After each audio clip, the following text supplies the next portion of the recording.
ये देखिए विपक्ष की बात नहीं है। अगर हम लोग भी यहाँ पे भी बैठ के देखें, जस्ट बिकॉज मैं चिराग जी के खिलाफ हमेशा बोलती हूँ, बोल के मैं नहीं बोलूँगी, बट बस इतना ही कहना चाहूँगी, ओवर एम्बिशंस कभी कभी अपने लिए हानिकारक होता है। और मुझे ऐसा लगता है कि वो जिस ढंग से अपने रिलेशनशिप को ऑनरेबल सीएम ऑफ बिहार के साथ, नीतीश जी के साथ रिवाइव किए हैं, उनको दोबारा नष्ट नहीं करना चाहिए, ख़राब नहीं करना चाहिए, बल्कि उनको बिहार फर्स्ट, बिहारी फर्स्ट का इम्प्लीमेंट करना चाहिए अगर उनको प्रगति के रास्ते पे जाना है। और अगर वो कहीं ना कहीं अपने आप को सीएम कैंडिडेट ही मान रहे हैं, तो मुझे लगता है कि उनको इस वक्त ये चीज़ सोचना नहीं चाहिए, बल्कि उनको कुछ और सीखना चाहिए, थोड़ा और समय देना चाहिए अपने आप को। जैसे कि उनको सवाल करने पर वो बोलते हैं कि भाई कब यहाँ पे फूड प्रोसेसिंग ये खुलेगा, तो वो एक बात पे जवाब देते हैं कि बहुत जल्दी आप लोग विकास की मांग कर रहे हैं। तो हम लोग, जैसे आपको लगता है कि हम लोग विकास की मांग बहुत जल्दी कर रहे हैं, वैसे बाकी जनताओं को लग रहा है कि आप बहुत जल्दबाजी में सीएम बनने का महत्वाकांक्षा देख रहे हैं। पहले वो विजन लाइए, क्योंकि जब तक आप एक विजन कंप्लीट नहीं कर पाएंगे, दूसरा विजन नहीं होगा। और अगर आप इसी तरह चलते रहिएगा तो मुकेश सहनी जैसे एग्जाम्पल बनने में, जैसे लोग बता रहे, विपक्ष बता रहे, तो वो कहीं सही ना हो जाए, ये डर हम सबको है। नमस्कार, मैं हिमांशु, आप देख रहे हैं न्यूज़ फॉर नेशन। पशुपति पारस को आज एक और झटका लगा है। उनकी पार्टी की प्रवक्ता जो हैं, नेशनल स्पोक पर्सन दीपजानी मित्रा ने जो है उनकी पार्टी का दामन छोड़ दिया और जेडीयू जो है वो ज्वाइन किया है। तस्वीरें हम आपको दिखा रहे हैं जहां पर जेडीयू के प्रदेश अध्यक्ष उमेश कुशवाहा नजर आ रहे हैं और दीपजानी मित्रा जो है वो जेडीयू की सदस्यता लेते हुए नजर आ रही हैं। ये आज की ही तस्वीरें, जेडीयू ज्वाइन कर लिया। क्या वजह रही कि उधर से इधर आना? नहीं, कोई वजह नहीं तो रही। एनडीए ही क्या है? बिल्कुल बिल्कुल, आपने सही कहा, लेकिन कभी कभी क्या होता है ना कि अगर पानी में कुछ हलचल नहीं हो और पानी अगर ठहरा हुआ हो, तो आप देखते होंगे कि बरसात में बहुत लंबा पानी जम जाने से हम लोग डर जाते हैं। मक्खी, फिर आपके मच्छर, फिर आपके डेंगू होने की संभावना रहती है। तो अगर कोई काम नहीं रहेगा तो मैं तो बिना काम के तो मैं रह नहीं सकती हूँ। मेरे को आवाज़ उठाने का एक बचपन से आदत रहा है, गलत को गलत बोलने का आदत रहा है, सही को सही बोलने का आदत रहा है। और कुछ दिनों से, कुछ महीनों से हमारी पार्टी वो सब काम करना बंद कर दिए हैं। वो लोग डिसीजन ही नहीं ले पा रहे क्या सही है क्या गलत है। मैं तो कम से कम अपना डिसीजन ले सकती हूँ ना। इसीलिए मैंने अपने लिए ये डिसीजन लिया, बिहार के महिलाओं के लिए डिसीजन लिया कि अब समय आ गया है कि हम ऑनरेबल सीएम ऑफ बिहार का दामन थामें और उनके साथ, उनके नीतियों के साथ मिलकर हम काम करें।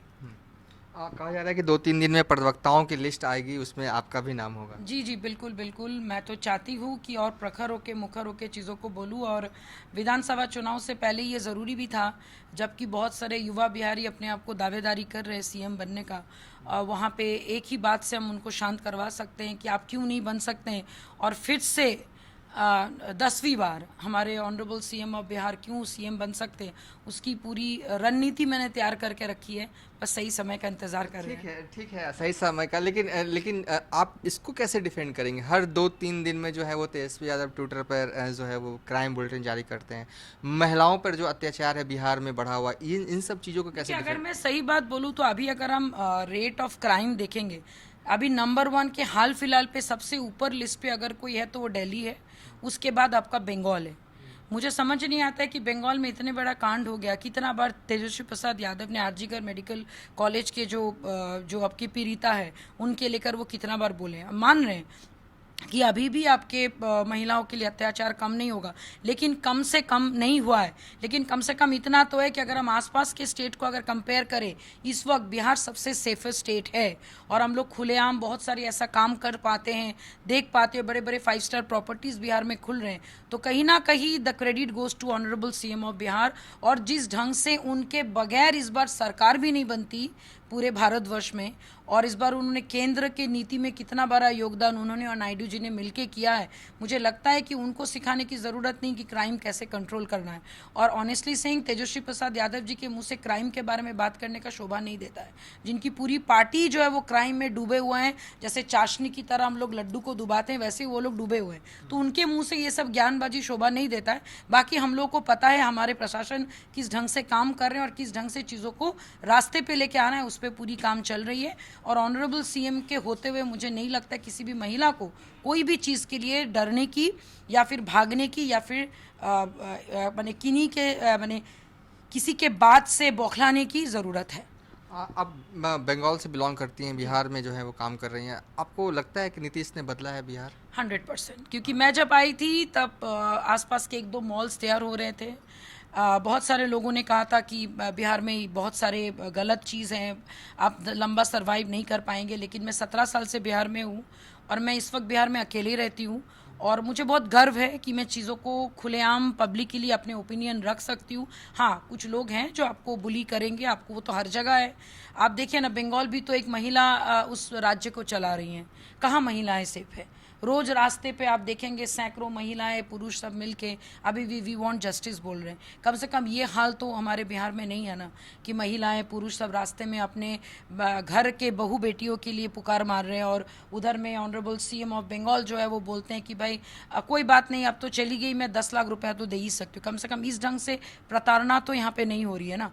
तो कहीं ना कहीं मुझे लगता है कि हम लोग बहुत सेफ जोन में हैं। हाँ, डेफिनेटली अगर हम कंपेयर करें और भी बेटर राष्ट्र के साथ तो और हम लोग बेटर कर सकते हैं और उसके लिए लगता है कि हमें और आपको और हमारे जितने भी बिहार के महिला हैं उनको एक साथ मिलकर काम करना पड़ेगा और ऑनरेबल सीएम के विजन के साथ चलना पड़ेगा।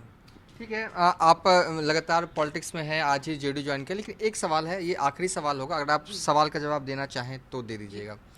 आरजेडी के विधायक हैं मुकेश रोशन, उन्होंने कहा है कि चिराग पासवान की पार्टी के सभी सांसद जो है वो तोड़ लेगी बीजेपी। इसलिए तोड़ लेगी क्योंकि लगातार चिराग पासवान जो है फैसले दर फैसले जो है वो केंद्र सरकार का विरोध करे, जबकि कैबिनेट में है। मुकेश सहनी के साथ भी यही हुआ था, जब वो मंत्री थे और लगातार बीजेपी के खिलाफ बोल रहे थे तो उनके विधायकों को तोड़ लिया गया। तो आप क्या समझ पा रही हैं बिहार की पॉलिटिक्स को? क्या वो ऐसा ही पॉलिटिक्स बाजी थी, वैसा ही बोल दिया मुकेश रोशन ने, कुछ हो भी सकता है? देखिए, ऑनेस्टली बताए, ये देखिए विपक्ष की बात नहीं है। अगर हम लोग भी यहाँ पे भी बैठ के देखें, जस्ट बिकॉज मैं चिराग जी के खिलाफ हमेशा बोलती हूँ, बोल के मैं नहीं बोलूँगी, बट बस इतना ही कहना चाहूँगी, ओवर एम्बिशंस कभी कभी अपने लिए हानिकारक होता है।